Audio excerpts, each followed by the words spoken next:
It is argued by many people about what is the right way to do things. What is the best way?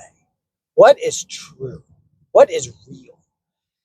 And a lot of these opinions often are contradictory against each other. Some people might say, oh, this is true. Some people else might say this is true.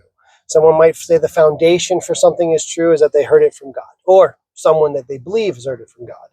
And so two people who held that can also hold two contradictory views. Some person can be like, oh, I've heard from God it is wrong to kill. And the other person says, I heard from God that it is right to kill. And if that's where you end the conversation, then there's no way to determine, based off of just this personal exclamation, this personal declaration, what is true or not true.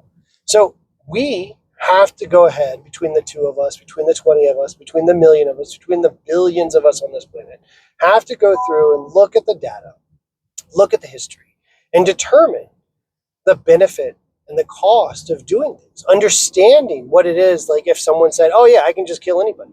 What's the real impact of that?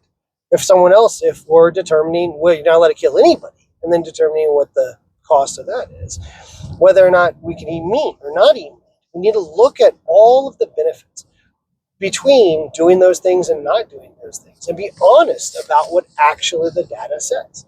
Because people can manipulate data all the time, and they do, but that's why it's incumbent on each of us to do our own deep research on anything that comes up, anything we care about, anything that somebody tells us, and determine whether or not there's any validity, any legitimacy to it.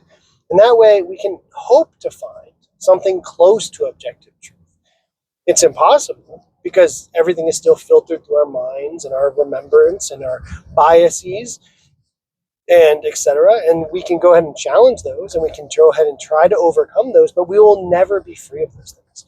So it's important that each of us goes ahead and tries to participate in order to understand how we can actually find the truth. Not necessarily a common ground, but a ground that everyone could stand on if they looked.